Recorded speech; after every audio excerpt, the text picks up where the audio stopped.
Toroid से related कुछ numericals देख लेते हैं।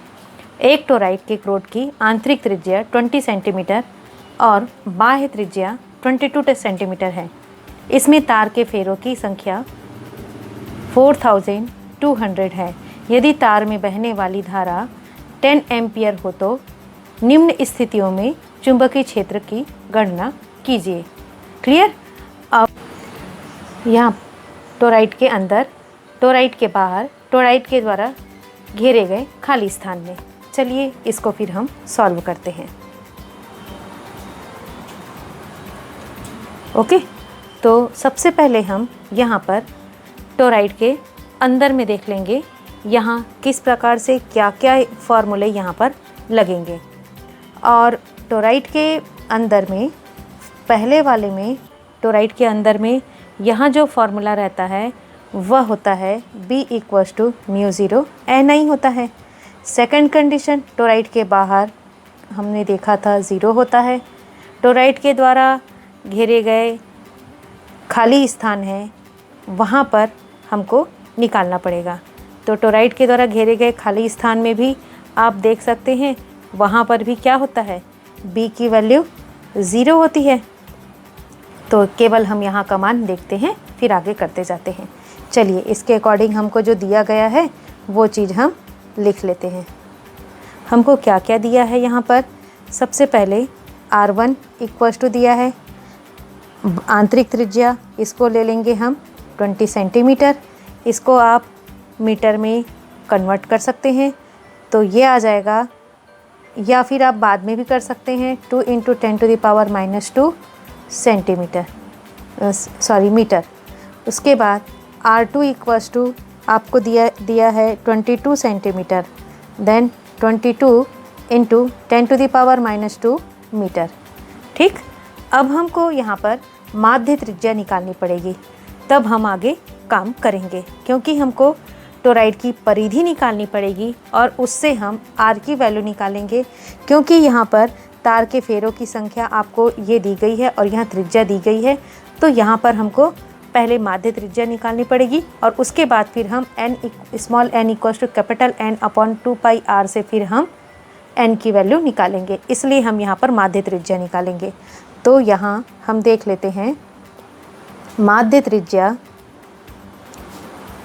R = R1 + R2/2। तो क्या हो जाएगा, इसी वजह से हम बाद में करेंगे, ऐसा कह रही थी मैं। तो आप कोई प्रॉब्लम नहीं, आप 20 + 22 × 10⁻² कर लीजिए। फिर आप इसको सॉल्व कर लीजिए। यहाँ पर आ जाता है आपका, इनको आप करेंगे तो 42/2 × 10⁻²। ओके, जब आप इसको सॉल्व करते हैं तो ये अप्रॉक्सीमेट आपका आता है। चलिए, तो R = 21 × 10⁻² मीटर, ये आ गया। ओके, अब आगे फिर देखते हैं, हम टोराइड की कुल परिधि निकाल लेते हैं।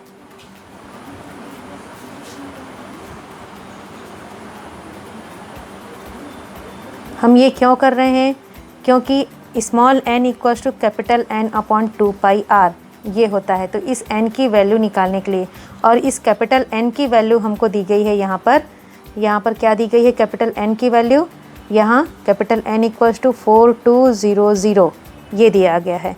और बहने वाली धारा I = 10 एम्पियर दी गई है।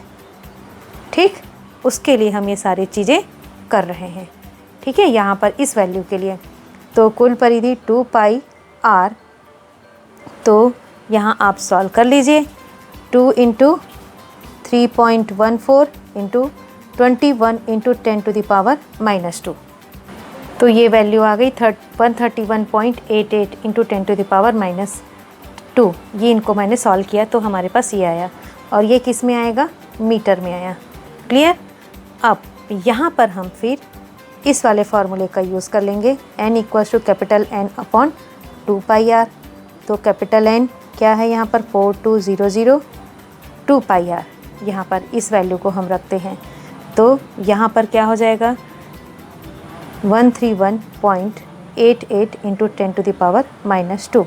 आप इनको सॉल्व कर लीजिए और यहाँ पर ये जो है फिर 10⁻² ऊपर चला जाएगा। हम इसको सॉल्व कर लेते हैं, उसके बाद फिर देखते हैं। ये आपका 31.84 समथिंग आया इंटू 10⁻, ये ऊपर गया तो 10⁻²। ये n की वैल्यू इतनी आ गई। अब हमको निकालना है टोराइड के द्वारा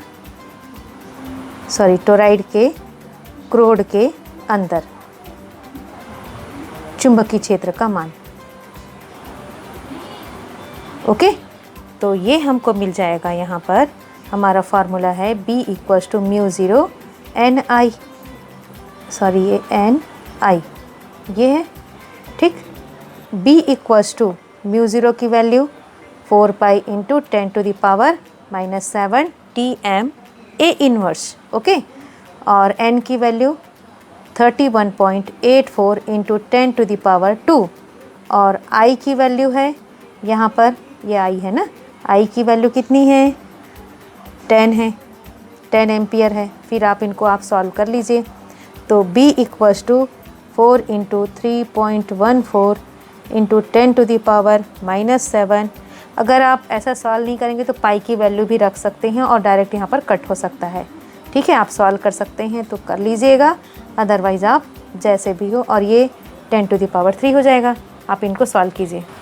ये आ जाता है B = 3399.91 समथिंग इंटू 10⁻⁻7 इंटू 10⁻³ इनको आप सॉल्व कीजिए।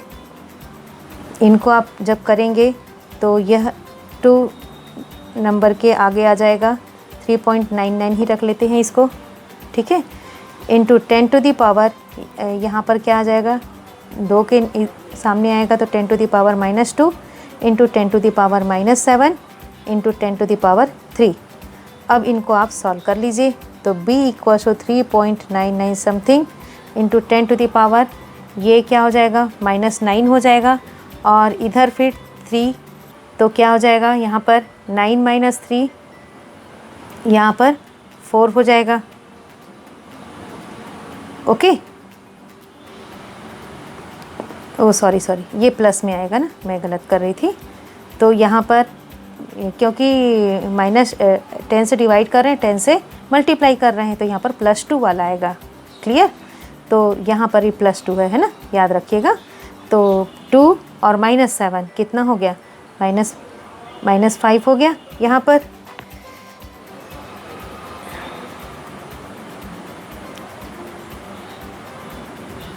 तो फिर आगे आप सॉल्व कीजिए।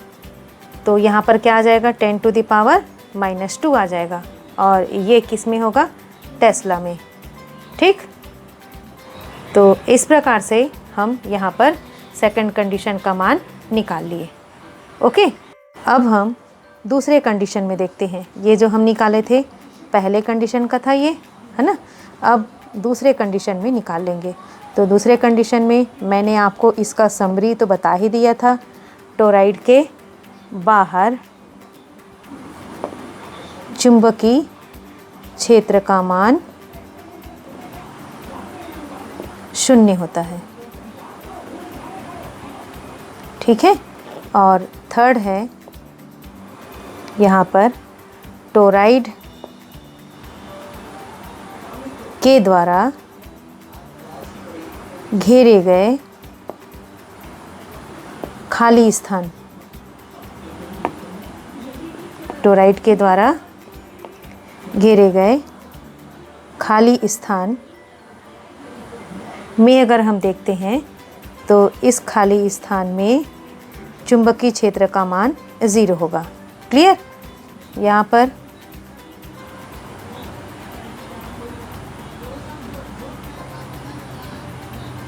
भी 0 होगा।